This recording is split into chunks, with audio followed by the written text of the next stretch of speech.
Good afternoon. Welcome to today's presentation on accessible learning materials, options for representation. My name is Rhianon Gutierrez, and I'm a digital learning specialist with the Boston Public Schools. I also serve on the board of ISTE's Inclusive Learning Network. Since today focuses on representation, I thought it would be important to highlight the 3 UDL principles, in particular the representation principle.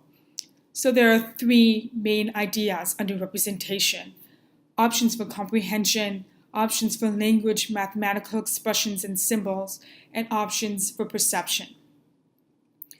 Representation deals particularly with how information is being presented to the students in the lesson or activity. When we think about representation and the kind of learners that we want to cultivate, we want to think about creating resourceful and knowledgeable learners. So they bring considerable knowledge prior to new learning. They activate their knowledge to identify, organize, and prioritize the new information. They also recognize the tools and resources that will help them find, structure, and remember new information. And they ultimately know how to transform this new info into meaningful and usable knowledge. So today I'm going to focus on how teachers can empower learners in this way. I'm going to talk specifically about some iOS and Android apps and use my own personal device, which is an iOS device. Now, I believe that teachers should have tools in their toolkit that enable them to provide instant access where possible. And mobile devices can really enable teachers to create and share content that provides options for representation. The 4 apps that I will be highlighting today are AutoDraw, Big Words, Text Grabber, and Clipz. Now, AutoDraw is a browser-based app, whereas Big Words and Text Grabber are both available on iOS and Android devices, and Clipz is just available on iOS devices that are running software 10.3 and higher.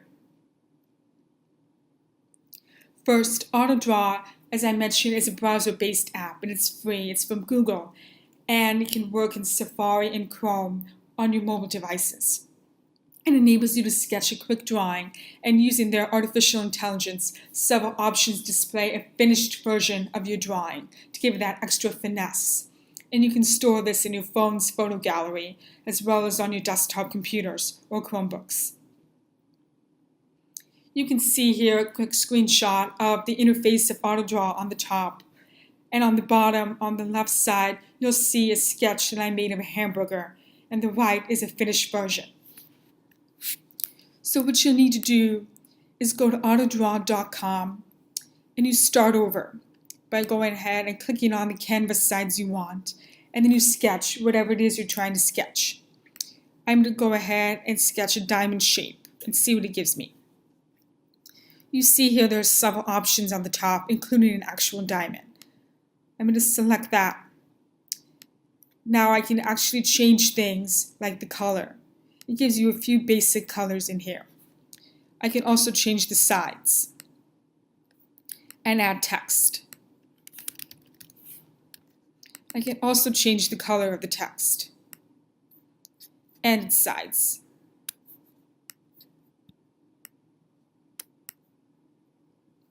Once you're done, you can choose to share this with people by taking a screenshot or by sharing it through social media icons. It allows you to copy the link or share it on Twitter, Facebook, or Google+. Now the next 3 apps I'm going to show you are going to be on my phone. The first one for the phone is Big Words. It is 99 cents on the App Store and Google Play. It enables you to type text and images for communication access. And on iOS devices, you can use Speak Selection, Speak Screen, and VoiceOver to read the screen.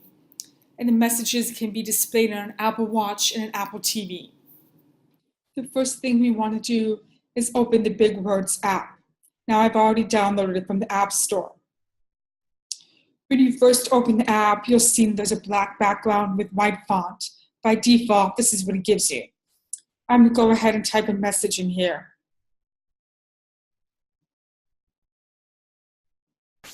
Now let's say I want to customize it. I can go up to the top left corner and click on the grid and change the font. Go ahead and make it future or bold. You can also change the text color. But now I recommend you choose a lighter color against a dark background to allow for sufficient contrast. Okay, that's good. Now, if you want to get someone's attention from across the room or even nearby, all you need to do is shake your phone and it will cause the screen to flash. It'll flash in the color of the text. I think this can be a really nice feature, but of course you want to be mindful if flash bothers them or not. Now you don't necessarily just have to type text. You can also use emojis.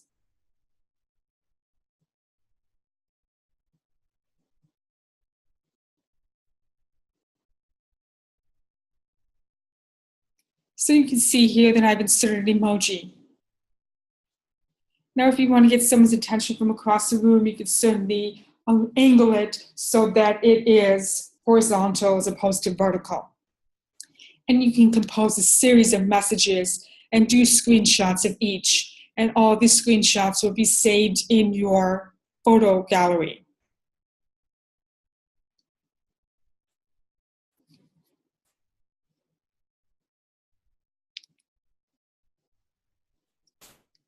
So once you do that, and you want to convey an entire message to someone using multiple screenshots, you can go ahead and do that. Now I've already done a couple earlier.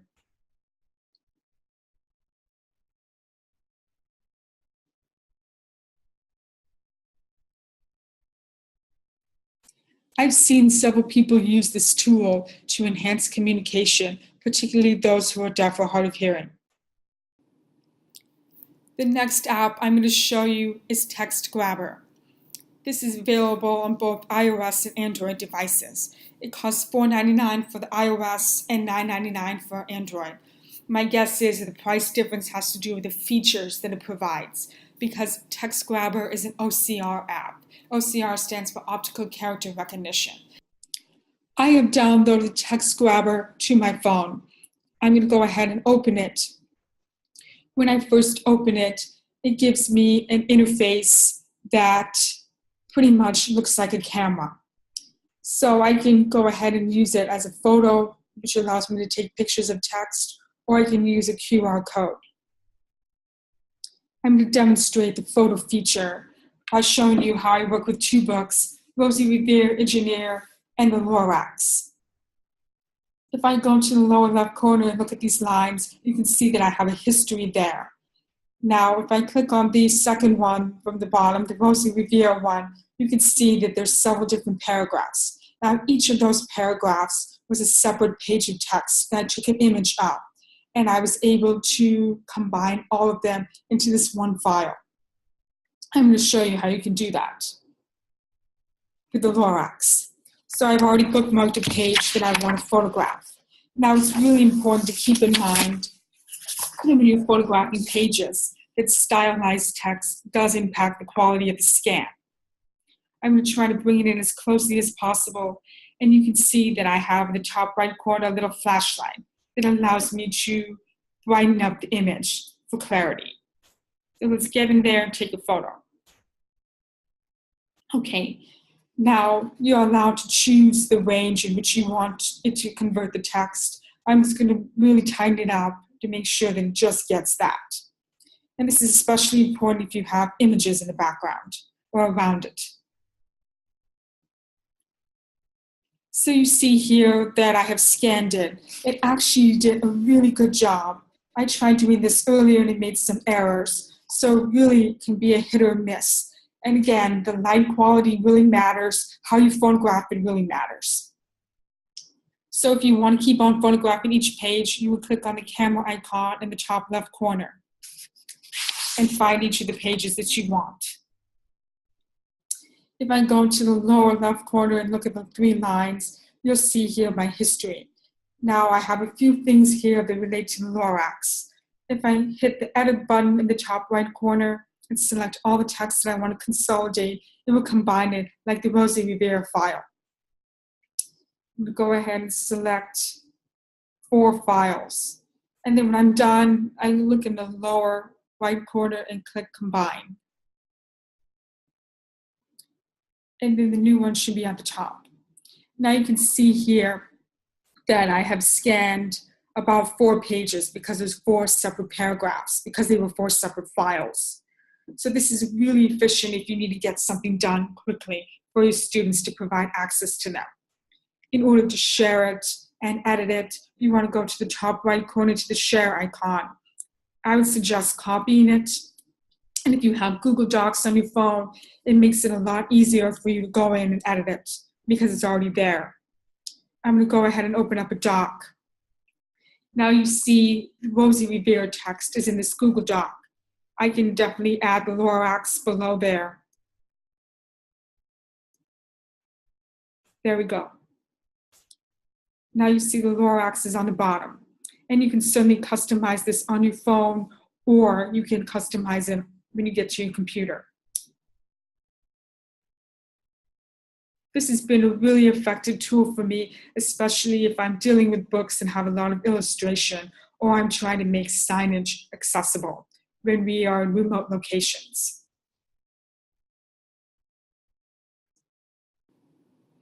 The last app I'll be showing you today is Clipz. Clipz is free on the App Store with iOS 10.3 and above.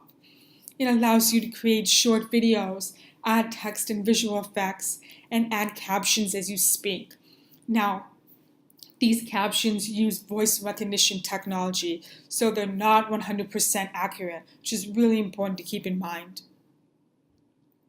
You can see that I've already downloaded Clipz to my phone. I'm going to open the app and create a new video. You can see I've also created 2 videos already. Okay, so once I'm here in the app, I want to hold the red button that says hold to record. But before I do that, I want to turn on the captions. So to do that, I'm going to go to the top left corner where there's a little speech bubble. And you can see there's various options on there to customize your captions. I would choose one that does not obscure the face too much. So I'm going to choose the top right one. Okay, now that I'm there, I can start recording right at my timeline. Hello, we're testing to see how captions work in the new Clipz app to celebrate Global Accessibility Awareness Day. Okay, let's play to see how accurate it is. Hello, we're testing to see how captions work in the new Clipz app to celebrate Global Accessibility Awareness Day. Okay, now you notice that there's some inaccuracies there. So what we can do is we can go in and we can edit the captions. You just double click the text and go in there. So I'll just format it.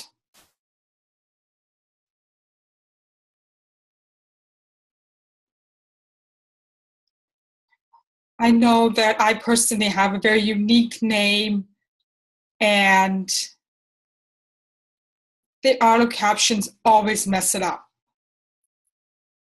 So very important to check for accuracy. All right, let's see now. Let's try that. Hello. We're testing to see how captions work in the new Clipz app to celebrate Global Accessibility Awareness Day. So what else you can do with the video is you can customize it by adding different styles. You notice here that there's some options to change the image. So I'm going to apply the special filter on there. You can also add speech bubbles and other custom formats to enhance it, or to emphasize perhaps some of the content that you're talking about. Okay, let's play that and see how that looks. Hello. We're testing to see how captions work in the new Clipz app to celebrate Global Accessibility Awareness Day. When you're ready to save it, you want to go to the share button. So you notice once I'm done, you see all my clips here that I recorded. And in the bottom right, you'll see the share button. It allows you to share directly as a text message with somebody, or you can just save it to your phone. Hello. We're testing to see how captions work in the new Clipz app to celebrate Global Accessibility Awareness Day. Thank you so much for enjoying today's webinar. If you're interested in viewing more webinars, check out the link below, inclusiveln.org/professional-learning.